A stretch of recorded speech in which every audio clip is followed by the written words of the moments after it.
एक करता है उस व्यवहार को यहाँ अभूतार्थ कहा है। स्वयं टीकाकार ने व्यवहार का अर्थ किया है अविद्यमान अभूत अर्थ को प्रकट करने वाला यह व्यवहार असत्यार्थ है। अभूत अविद्यमान अर्थ क्या कि जो कर्म आत्मा में विद्यमान नहीं है, उस कर्म के साथ आत्मा को मिलाता है, आत्मा और कर्म को एक करता है, उसका नाम व्यवहार है। और जो एक मानता है वो व्यवहार मूढ़ है, अज्ञानी है। तो ये बात उन्होंने अमृतचंद देव ने स्वयं टीका में कही है। अब आचार्य कुंद देव ने इस व्यवहार को अभूतार्थ कहा, आचार्य अमृतचंद देव ने इसको असत्यार्थ कहा, पांडे राजमल जी ने इसको झूठा कहा और पंडित बनारसी दास जी ने कहा कि जितने भेद व्यवहार के उतने ही भेद मिथ्यात्व। माने जितने प्रकार का व्यवहार होता है और उतने ही प्रकार की जो मान्यता है वो सब मिथ्या है। और पंडित टोडरमल जी ने कहा किसी को किसी में मिलाकर निरूपण करता है कौन? व्यवहार। तो ऐसे ही श्रद्धांत से मिथ्यात होता है, इसलिए ऐसा श्रद्धांत छोड़ने योग्य है। चल अब देखो भाषा की कटुता बढ़ती गई। कुंद ने कहा अभूतार्थ, अमृतचंद ने कहा असत्यार्थ, पांडे राजमल जी ने कहा झूठा और बनारसी दास जी ने जितने प्रकार का व्यवहार उतने प्रकार का मिथ्यात बता दिया। और पंडित टोडरमल जी ने कहा कि ऐसे ही श्रद्धांत से मिथ्यात होता है क्यों किसी को किसी में मिलाकर निरूपण करता है। क्या ये भाषा की कटुता क्यों बढ़ती गई? इसलिए बढ़ती गई कुंद के शिष्य अभूतार्थ कहकर समझ गए, अमृतचंद्र को असत्यार्थ कहना पड़ा, तब उनके शिष्य समझे कि हाँ व्यवहार ये है। फिर पांडे राजमल जी ने कहा कि झूठा है, ऐसा मत मान लेना जैसा व्यवहार कह रहा है। और बनारसी दास जी ने कहा कि जितने प्रकार का व्यवहार है उतने ही प्रकार का मिथ्यात है, बहुत सावधान रहना इससे। और पंडित टोडरमल जी ने कहा रे तो किसी को किसी में मिलाकर निरूपण करता है, तो ऐसे ही श्रद्धांत से मिथ्यात होता है, इसलिए ऐसे व्यवहार का श्रद्धांत त्यागना चाहिए, छोड़ना चाहिए। पर ध्यान रखना यहाँ किस व्यवहार की बात है कि जो पर के साथ एकत्व करता है, ऐसे असद्भूत व्यवहार की बात इस गाथा में कही। माने कर्म और आत्मा के साथ जो एकत्व करता है ऐसे व्यवहार की बात कही। अब कर्म कहने से मतलब द्रव्य कर्म और मोह का विपाक रूप भाव कर्म और नो कर्म शरीर, इनके साथ जो संबंध जोड़ता है वह व्यवहार श्रद्धान करने योग्य नहीं है। ऐसे व्यवहार के श्रद्धान से ही मिथ्यात होता है। क्या ख्याल में? अब कुछ व्यवहार का निषेध करने वालों ने इसमें अशुद्ध सद्भूत व्यवहार और शुद्ध सद्भूत व्यवहार भी ऐसे ही अभूतार्थ और असत्यार्थ कह दिया और मान लिया। क्या समझ, ऐसा नहीं है। और अगर ऐसा अर्थ करोगे तो 11वीं और 12वीं गाथा में विरोध खड़ा हो जाएगा। क्या ख्याल? देखो 12वीं गाथा में एक पहली लाइन में तो कहा, देखे परम भाव जो उसको शुद्ध न ज्ञातव्य। और दूसरी लाइन में कहा कि देखे परम जो भाव उसको शुद्ध न ज्ञातव्य है, ठहरा जो अपरम भाव में व्यवहार से उपदिष्ट है। अपरम भाव में ठहरने वाले को व्यवहार से उपदिष्ट कहा।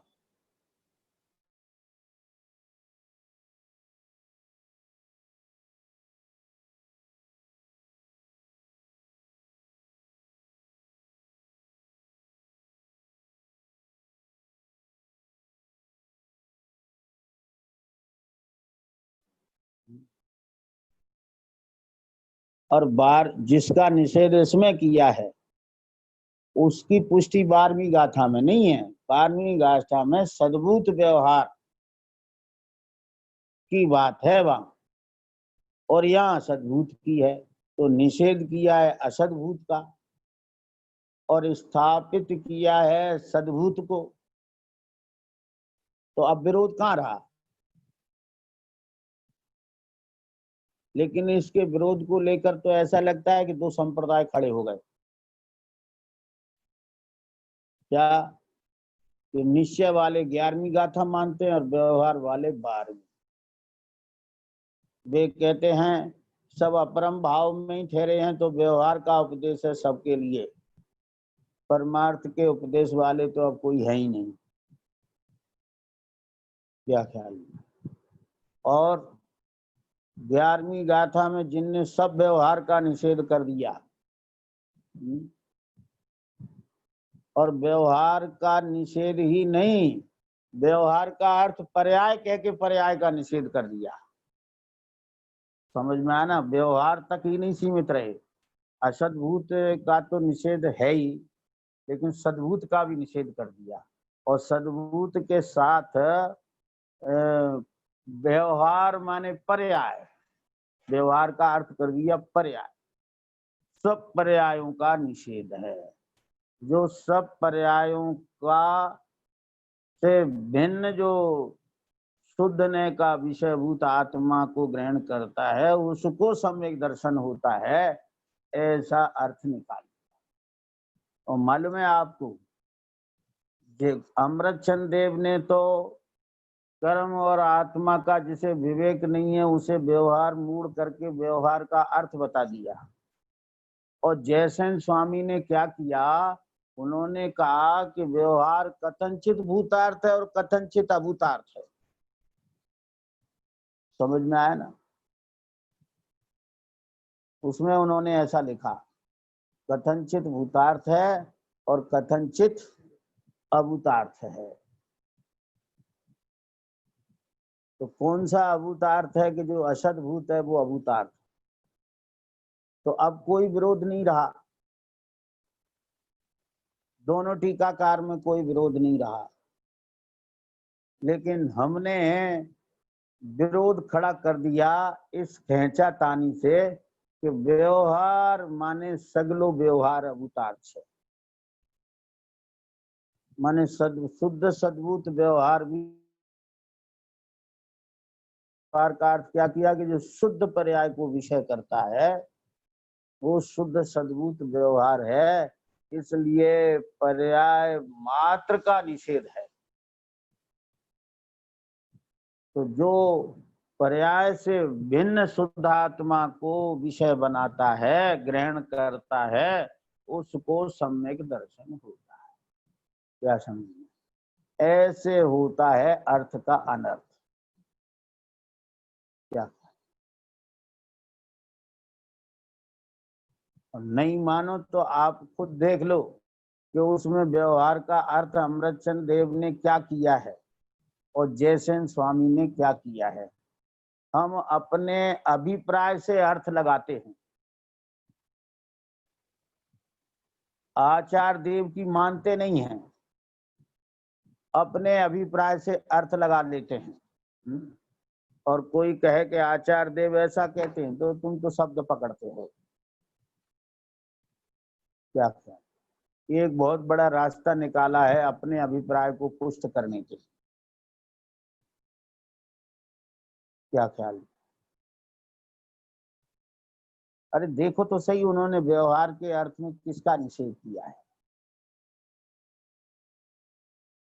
तो व्यवहार ने अभूतार्थ है, असत्यार्थ है। अच्छा अब देखो आप, हमने जिनके उदाहरण दिए थे पांडे राजमल जी के, तो उन्होंने किस व्यवहार को झूठा कहा? असद्भूत को। और बनारसी दास जी ने कहा तो किस व्यवहार को? कि असद्भूत को। और पंडित टोडरमल जी ने कहा तो किस व्यवहार को? और उन्होंने तो 11वीं गाथा रख के अर्थ किया है पंडित टोडरमल जी ने। तो समझ में आया ना? 11वीं गाथा लिखी है यही, और फिर इसकी व्याख्या करने में उन्होंने ये बात कही है कि ये किसी को किसी में मिलाकर निरूपण करता है। तो उन्होंने साफ उस 11वीं गाथा के अर्थ से स्पष्ट किया है कि यहाँ असद्भूत व्यवहार अभूतार्थ है, असत्यार्थ है, और ऐसे ही श्रद्धांत से मिथ्यार्थ होता है। उन्होंने 11वीं गाथा लेकर शुद्ध सद्भूत व्यवहार की बात करी कहाँ है? उन्होंने तो अशुद्ध की भी नहीं की है। किसकी की है? कि जो किसी को किसी में मिलाकर निरूपण करता है, उसकी बात की है। और 11वीं देख लो आप, मुक्ति मार्ग प्रकाशक में 11वीं गाथा लिखी है, उसको ही आधार लेकर उन्होंने व्यवहार का अर्थ किया है। लेकिन जो धारणा बना ली, जो अभिप्राय बना लिया, बस उसी के अनुसार अर्थ करते हैं, मानते। अरे भाई, अपने अभिप्राय से शास्त्रों का अर्थ मत करो। शास्त्रकारों ने जो कहा है उसको मुख्य करो, उसको प्रधान करो, उसको ही सर्वस्वता दो। क्या ख्याल? तो ही सत्य स्वरूप समझ में आएगा। तो क्या है कि व्यवहार अभूतार्थ है। तो कौन सा अभूतार्थ है, असत्यार्थ है? कि जो किसी को किसी में मिलाता है। और शुद्ध ने भूतार्थ है, जो किसी को किसी में नहीं मिलाता है, जिसका है उसको उसी का कहता है, उसका नाम निश्चय। यथार्थ सो निश्चय, उपचार सो व्यवहार। इसी गाथा को अर्थ लेकर निश्चय का भी अर्थ किया पंडित टोडरमल जी ने। तो निश्चय का अर्थ क्या किया? कि निश्चय का अर्थ करना सत्यार्थ ऐसा ही है। और व्यवहार का अर्थ क्या करना? कि ऐसा है नहीं, निमित्तादि की अपेक्षा उपचार किया है। क्या ख्याल? तो 11वीं गाथा निश्चय का अर्थ क्या करती है? कि जैसा है वैसे श्रद्धान का नाम सम्यक दर्शन है। क्या ख्याल? और जो किसी को किसी में मिलाकर निरूपण करता है वह व्यवहार है, ऐसे श्रद्धांत से मिथ्या दर्शन होता है, सम्यक दर्शन नहीं होता। क्या ख्याल? तो अब क्या लगता है कि निश्चय ने तो, अशुद्ध निश्चय ने तो राग आदि जीव के कहता है, तो क्या राग आदि का श्रद्धांत भी सम्यक दर्शन है? राग आदि का श्रद्धांत सम्यक दर्शन है, इसमें आपको आपत्ति क्या लगती है? तत्वार्थ श्रद्धांत सम्यक दर्शन ऐसा लिखा है कि नहीं मोक्ष शास्त्र में? कि वो तो मोक्ष शास्त्र है, आगम ग्रंथ है। पर 13वीं गाथा पढ़ लो ना समय सार की, तो उसमें क्या लिखा है कि भूतार्थ ने से जाने हुए नव तत्व ही सम्यक। तो वहां नव तत्वों को सम्यक दर्शन का विषय लिखा है, तो नव तत्वों में आश्रव तत्व है कि नहीं? तो आश्रव तत्व का सम्यक दर्शन, आश्रव तत्व का श्रद्धांत सम्यक दर्शन हो जाएगा, क्यों नहीं होगा? आश्रव तत्व हे है तो उसे हे जानना ना, हे रूप श्रद्धान करना, उपादेय का उपादेय रूप श्रद्धान और हे का हे रूप श्रद्धान, उसी का नाम तो सम्यक दर्शन है। पंडित टोडरमल जी ने तो लिखा है क्या कि राग आदि मिटाने का श्रद्धांत सम्यक दर्शन है।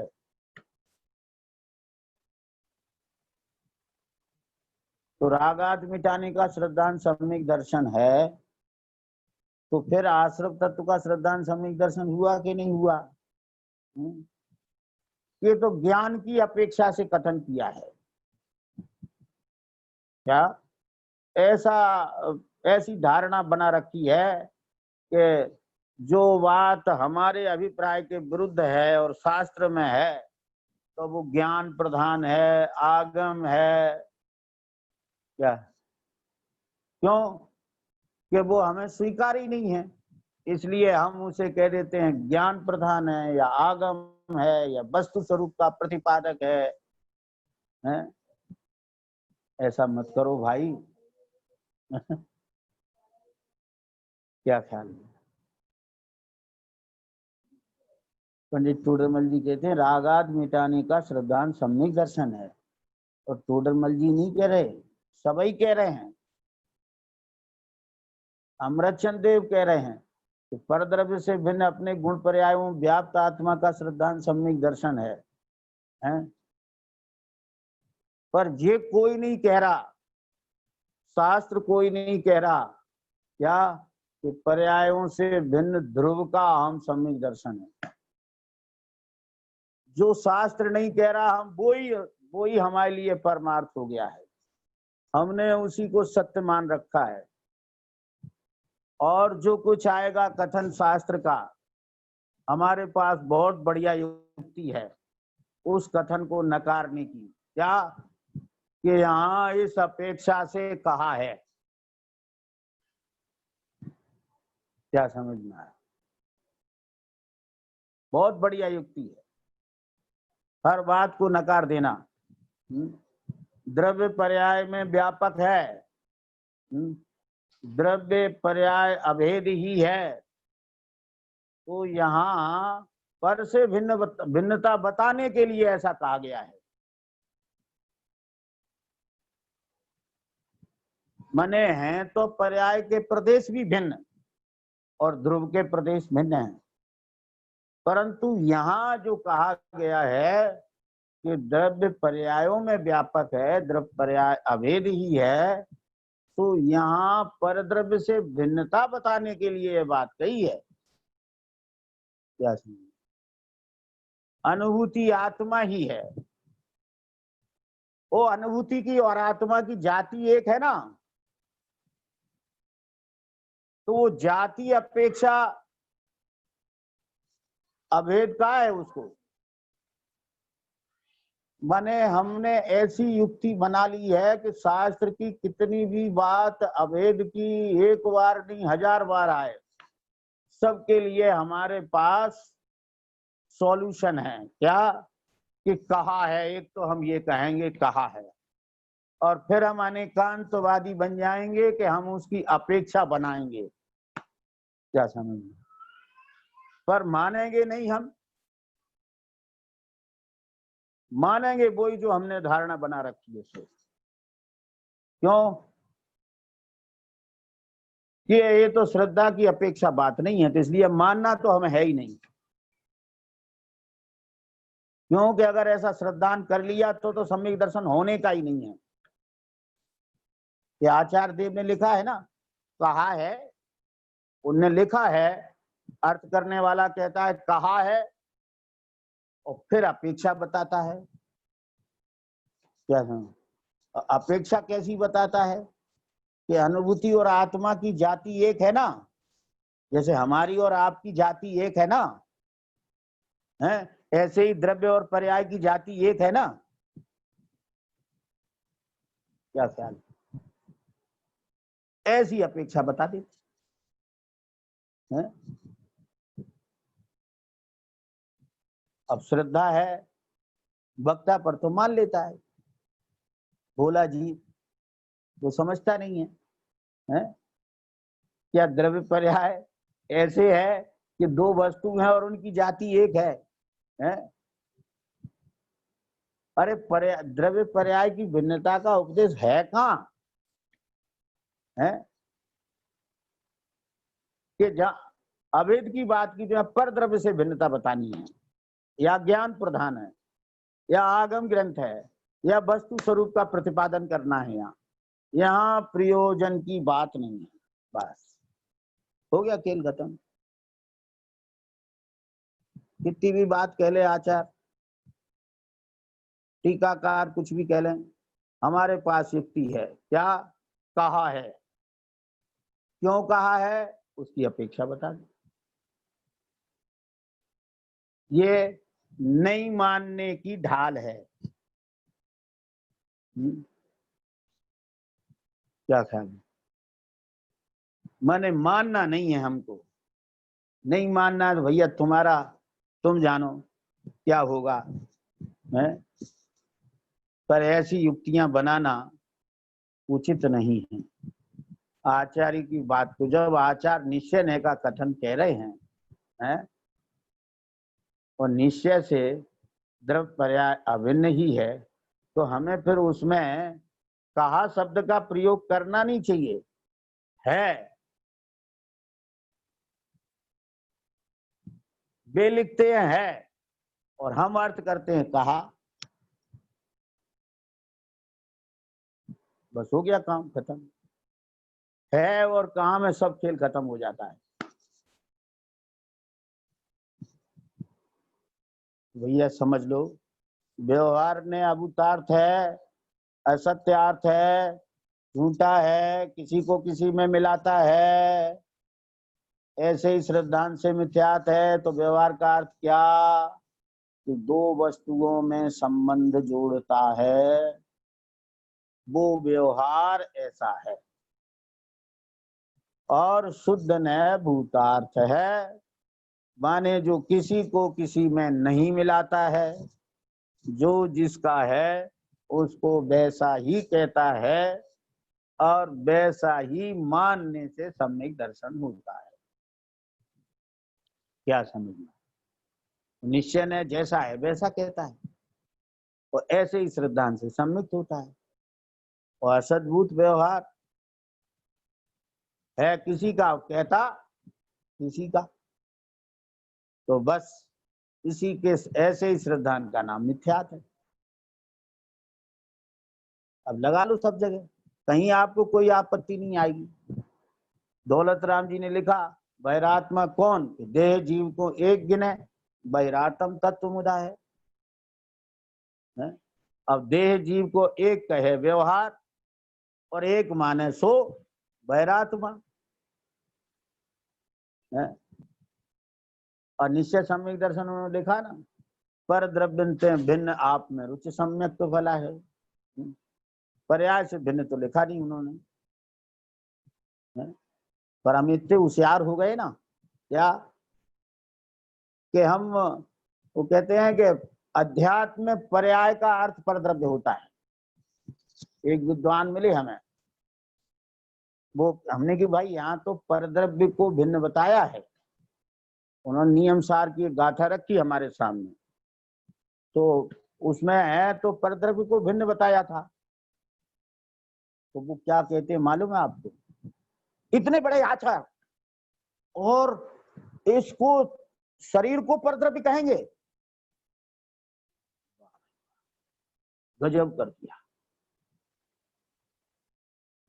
आचार परद्रव्य कह रहे हैं, इसका मतलब ये पर्याय को परद्रव्य कहा जा रहा है। इस शरीर को परद्रव्य कहेंगे इतने बड़े आचार, माने शरीर को परद्रव्य कहना बहुत छोटी बात है, और पर्याय को परद्रव्य कहना ये बहुत ऊंची बात है। और आचार देव कहेंगे परद्रव्य से भिन्न, और हम उसका अर्थ करेंगे पर्याय से भिन्न। क्यों? कि पर्याय का अर्थ परद्रव्य होता है। क्यों होता है? कि ध्रुव में पर्याय नहीं है, और ध्रुव है स्वद्रव्य, ध्रुव स्वद्रव्य है, और ध्रुव में पर्याय नहीं है, इसलिए पर्याय परद्रव्य है। अब हमारा अर्थ है, हम स्वतंत्र हैं, तो ध्रुव स्वद्रव्य है और पर्याय परद्रव्य है। कहाँ लिखा है शास्त्र में? कि तुम तो शास्त्र देखते हो ना, ये बात तो अनुभव की है ना। ऐसे जवाब देते कि तुम शास्त्र देखते हो। शास्त्र तो 11 अग्नौ पूर्व पढ़ लेता है तो भी उसको सम्यक दर्शन नहीं होता है। आत्मा के अनुभव से सम्यक दर्शन होता है। अनुभव में देखो, हमें पढ़ाता है अनुभव में देखो। लेकिन हमें मालूम है कि शास्त्र किसने लिखे हैं? तुम जैसे अनुभवियों ने नहीं लिखे हैं, वीतरागी संतों ने लिखे हैं, जो क्षण क्षण में शुद्धोपयोग में जाते हैं, ऐसे आचार्यों ने लिखे हैं। तुम जैसे अनुभवियों ने नहीं लिखे। क्या ख्याल में आ रहा? तुम कहते हो कि शास्त्र में बात अनुभवियों ने लिखी है। कैसे अनुभवियों ने लिखी है? कि क्षण मात्र में शुद्धोपयोग का रस पीते, ऐसे अनुभवियों ने लिखी है। वे कहते हैं परिणाम से भिन्न आत्मा अनुभव में नहीं आता, और तुम कहते हो कि परिणाम से भिन्न आत्मा का अनुभव नहीं करेगा तो अनुभव होगा ही नहीं, सम्यक दर्शन होगा ही नहीं अगर तुमने परिणाम को द्रव्य में मिला दिया।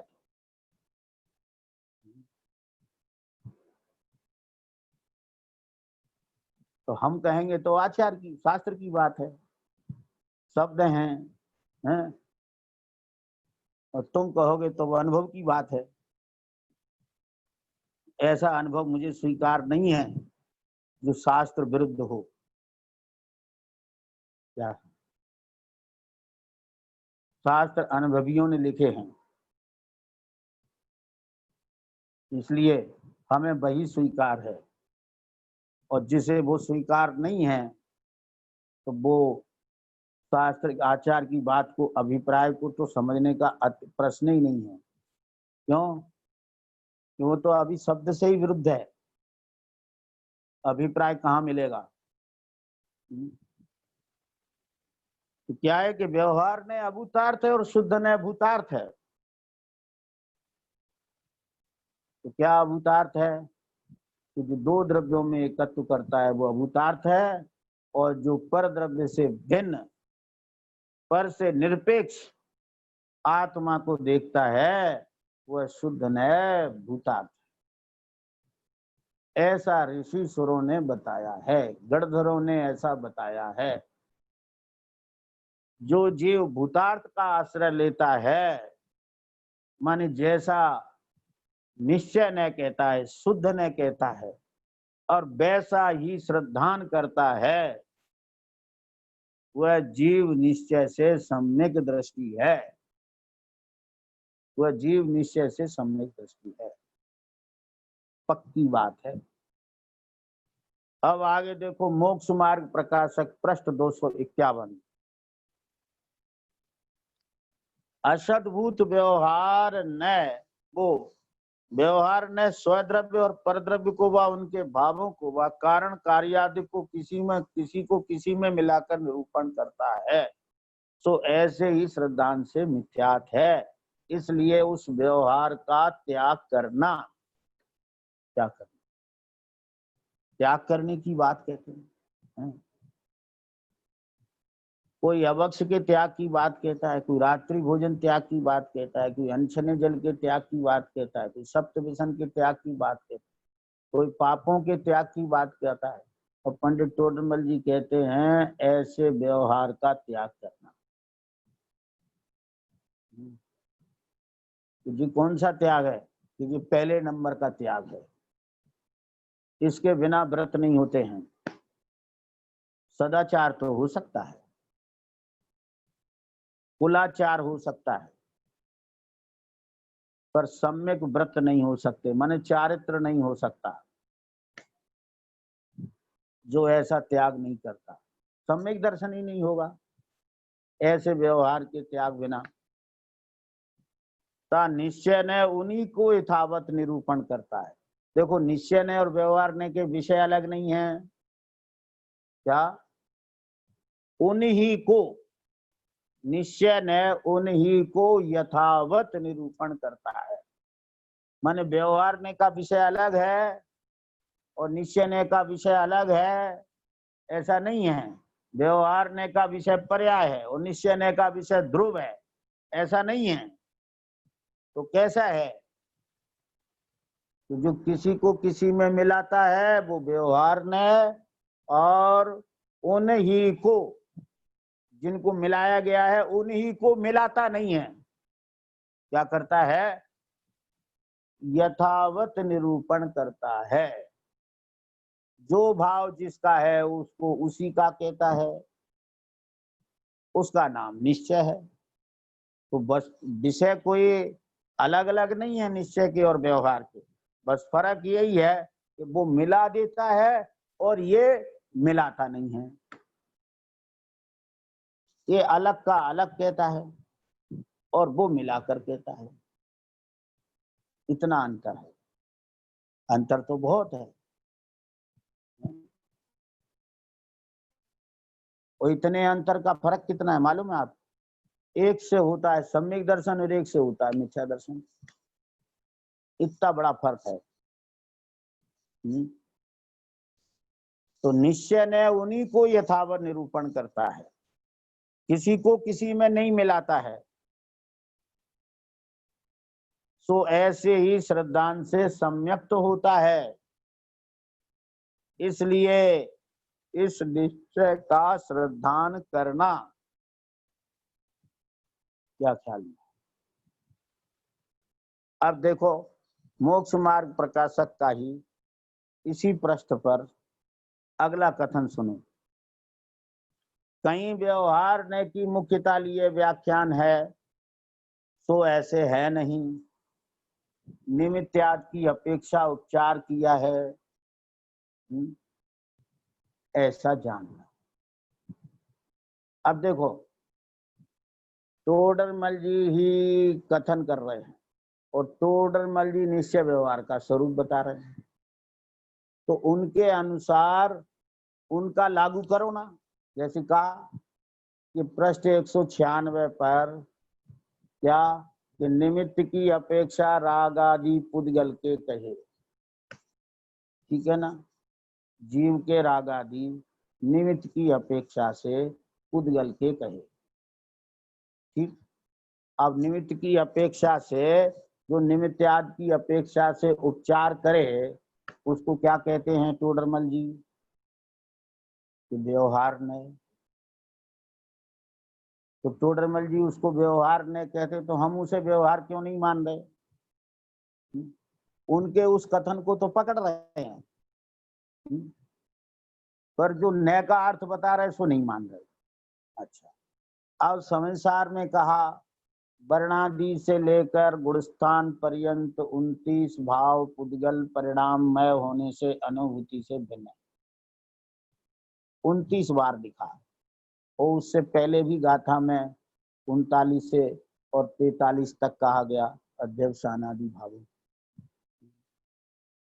तो अब कि निश्चय से पुद्गल परिणाममय है। ठीक। अब निश्चय का अर्थ क्या करना? तो जो उन्होंने 56 गाथा में निश्चय का और व्यवहार का अर्थ किया है ना, वो लगाओ ना अर्थ। अपनी क्यों लगा रहे हो? 50 से 55 गाथा में उन्होंने ये कहा और 56 गाथा में कहा कि ये वर्णादि से लेकर गुणस्थान पर्यंत भाव व्यवहार से जीव के कहे और निश्चय से ये जीव के नहीं। तो अब निश्चय का अर्थ क्या और व्यवहार का अर्थ क्या, तो 56 गाथा में दिया है ना। क्या दिया है कि किसी के भाव, वो दूसरे के भाव को दूसरे का कहता है, माने भाव किसी का और कहता किसी का, उसका नाम व्यवहार है। और जो जिसका है उसका कहता है, उसका नाम निश्चय है।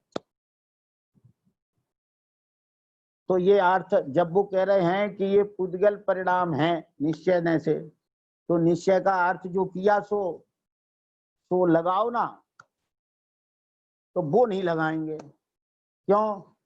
कि हमें पुद्गल के स्वीकार नहीं है।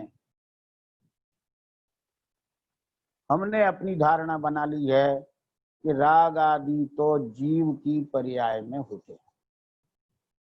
अब उन्हें पुद्गल का कहा है, क्या समझ? जीव की पर्याय भी कहनी पड़ती है। मानते तो यही है कि पर्याय में होते, जीव द्रव्य में नहीं होते, पुद्गल द्रव्य में नहीं होते। कहे जाते हैं, कभी जीव द्रव्य के कहे जाते हैं, कभी पुद्गल द्रव्य के कहे जाते हैं, और होते हैं पर्याय में। ये धारणा बना ली। अब पूरे संसार में ढूंढ लो, कहीं ये बात नहीं लिखी कि पर्याय में राग आदि हो। क्या समझ? जीव के लिखे हैं, पुद्गल के लिखे हैं, तो हमें जीव के भी नहीं मानना, पुद्गल के भी नहीं मानना। और जो पर्याय में लिखे हैं वो पर्याय में मानना, तो पर्याय में लिखे नहीं है। क्या समझ? तो अब क्या करें हम? बहुत होशियार हैं कि बस कहा का हमारे पास हथियार है। हम कह देंगे कि इसे कहा है। क्यों कहा है उसके लिए हम खोजेंगे, अपनी योजनाएं और अपनी बुद्धि लगाएंगे कि किस लिए कहा है। कोई तो कहेगा पुद्गल के लक्ष्य से हुए इसलिए पुद्गल के कहे। तो हम आपसे पूछते हैं कि सीता के लक्ष्य से रावण को विकार हुआ, तो निश्चय से विकारी कौन? रावण है। कोई तुम्हारी बात ये मानने वाला है क्या? है? पुद्गल के लक्ष्य हुए इसलिए पुद्गल के है, और निश्चय से पुद्गल के। तो सीता के लक्ष्य से रावण विकारी हुआ, तो अपराधी कौन हुआ? सीता। क्यों? कि सीता के लक्ष्य से हुआ ना। जिसके लक्ष्य से होता है उसका एक न्याय तो जी लगाया। दूसरा न्याय क्या? कि कर्म के निमित्त हुआ इसलिए कर्म का, माने भाव किसी का और माना किसी का। तो भैया निश्चय ने क्या कहता है कि यथार्थ सुनिश्चय। और फिर नहीं साहब, समय सार में ऐसा अर्थ नहीं है। कुछ समय सार में ही तो है, देखो पढ़ो, 56 गाथा में लिखा तो है? जो खुद आचार निश्चय व्यवहार की परिभाषा कर रहे हैं, टोडरमल जी भी निश्चय व्यवहार की परिभाषा कर रहे हैं। तो जो कर रहे हैं वो लागू करो ना। कि नहीं, कोई कहेगा भाई स्वभाव में नहीं है इसलिए वे पुद्गल के हैं, कोई कहेगा निमित्त से हुए हैं इसलिए पुद्गल के हैं, कोई कहेगा पुद्गल के लक्ष्य से हैं इसलिए पुद्गल के हैं। अरे पुद्गल के मानने को तैयार नहीं।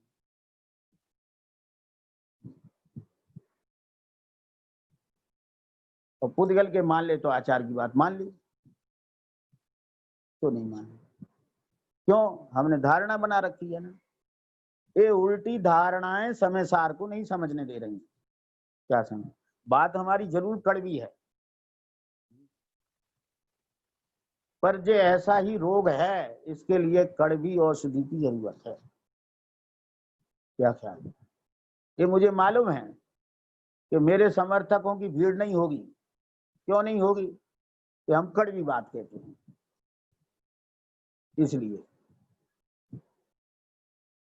लेकिन मीठी बात कहने वाले से तुम्हारा भला नहीं होगा। क्या जो मिथ्यात पर चोट करेगा उससे ही मिथ्यात टूटेगा। अब आपको मिथ्यात, अपने मिथ्यात पर दया है तो फिर जो मीठी बातें करता है उसकी सुने, और अपने मिथ्यात को तोड़ना है तो कड़वी औषधि की जरूरत है। और हम देखो आपको एक एक बात आचार की जो कह रहे हैं वही हम बता रहे हैं। ये तो आपको प्रत्यक्ष दिख रही है, आप समय सार खोल के देख लो, कोई भी ग्रंथ खोल के देख लो। हम निश्चय न के अर्थ कथन का कभी भी ऐसा नहीं कहते कि ऐसा कहा है।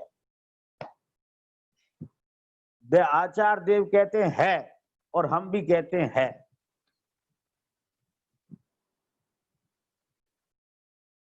अब आपको है वाली बात माननी है कि कहा वाली बात माननी है, ये आपके ऊपर निर्भर है।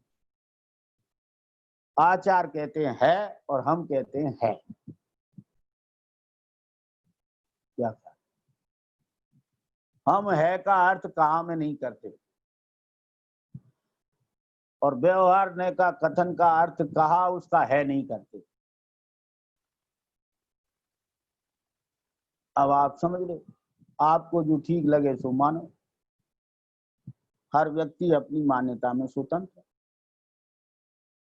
है।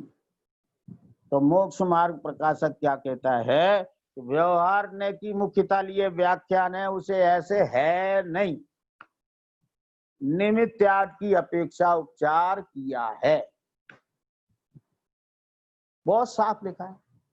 जब वो कह रहे हैं निमित्त का कथन है, निमित्त से कथन है, तो उन्हें जो न बताया है उसको वो लागू करो, ऐसा जानना। परंतु निश्चय ने की मुख्यता लिए व्याख्यान है उसे तो सत्यार्थ ऐसे ही है। क्या समझना? जब आचार्य भगवंत समय सार में कहते हैं विशुद्ध ज्ञान अधिकार में कि राग आदि जीव के ही परिणाम हैं, जीव का ही अपराध है। क्या समझना?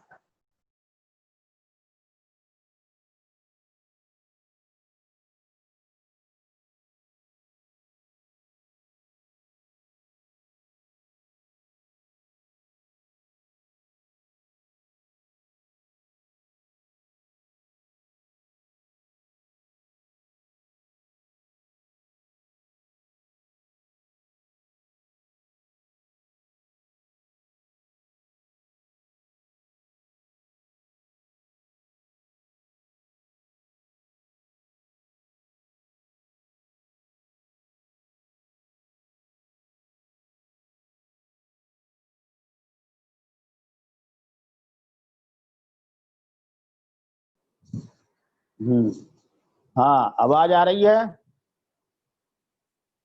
आ रही है पंडित जी।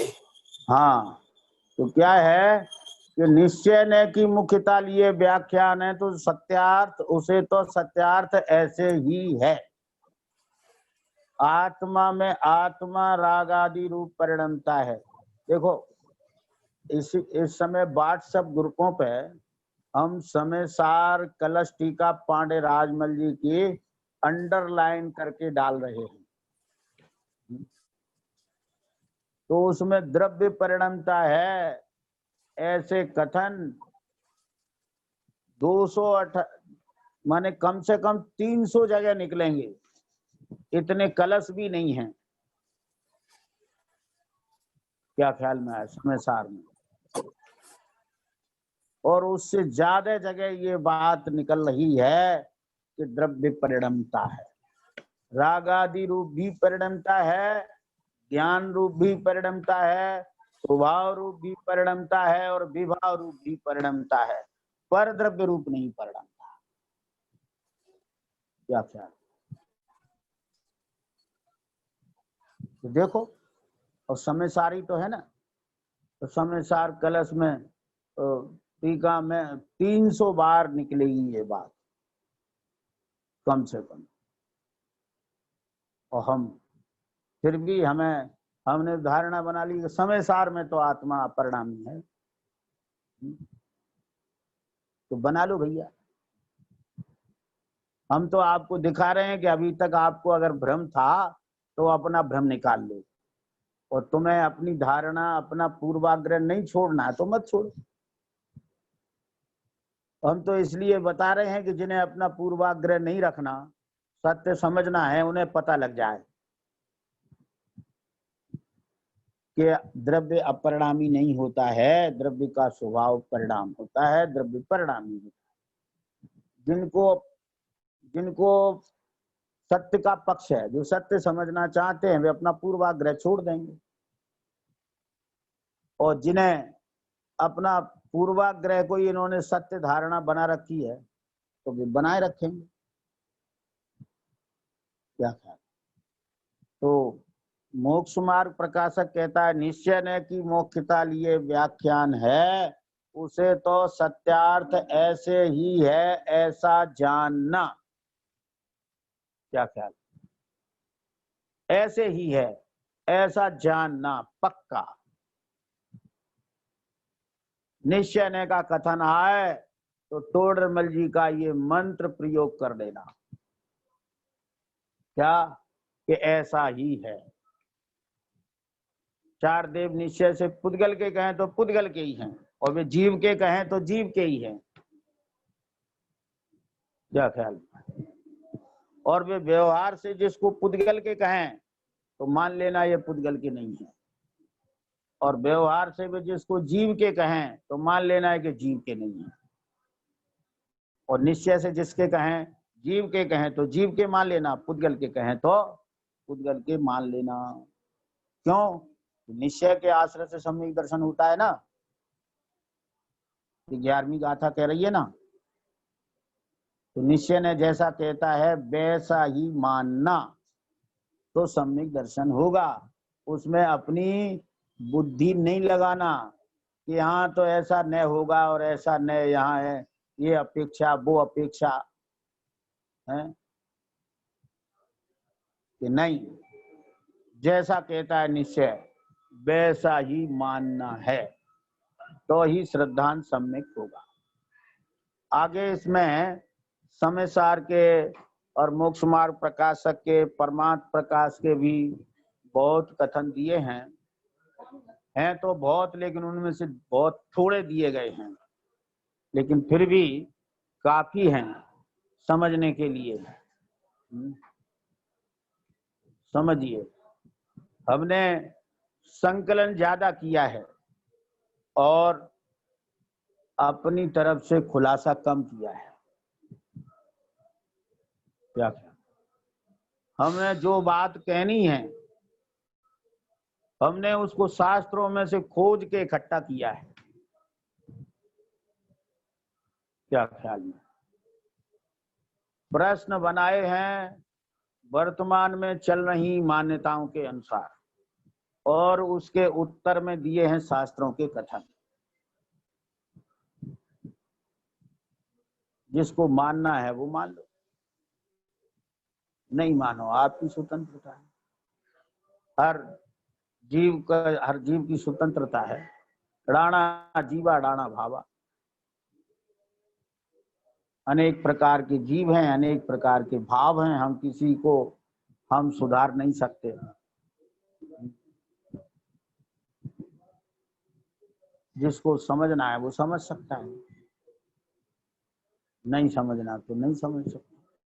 हमें तो दिखाना है कि देखो शास्त्र में ऐसा लिखा है, आपने नहीं देखा है देख लो, ठीक है।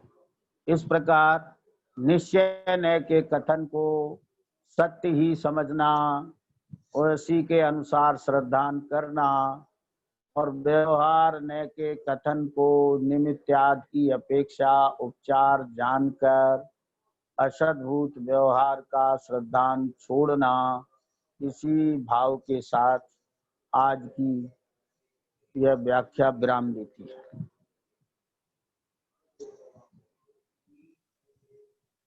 ठीक। कल सुबह के प्रवचन के लिए कहते हैं क्या हैं? कल सुबह के प्रवचन के लिए अभी नहीं, सबके पास सूचना पहुंच जाएगी। अगर वैसे उम्मीद ये है कि कल नहीं होगा, लेकिन होगा तो, नहीं होगा तो सूचना सबके पास पहुंच जाएगी। ग्रुप पे डाल दी जाएगी, ग्रुप पर सूचना दे दी जाएगी। कल हमें डॉक्टर के पास जाना है, ऐसा विचार है। अगर उसमें कोई परिवर्तन हुआ, जैसा भी हुआ, ग्रुप पर बता दिया जाएगा। ठीक। किसी कोई शंका वगैरह हो तो वो पूछ सकते हैं।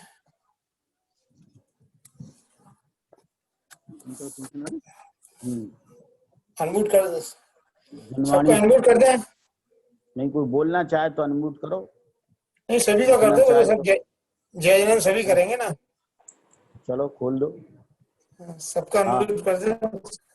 मौन तो खुलवा दो।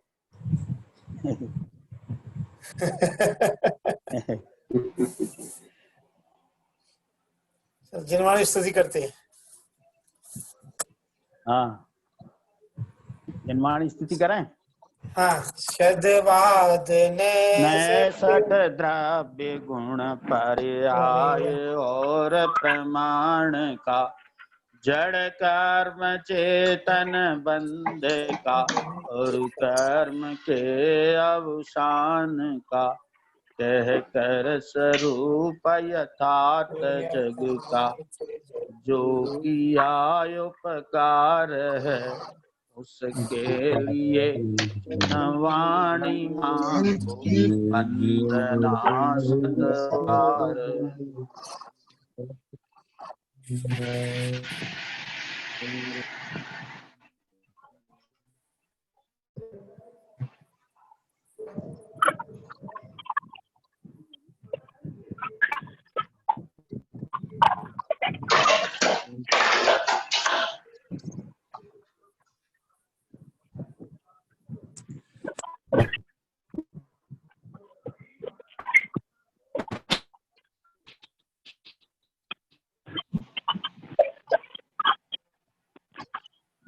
दोसांग जिनवाणी माता की जय।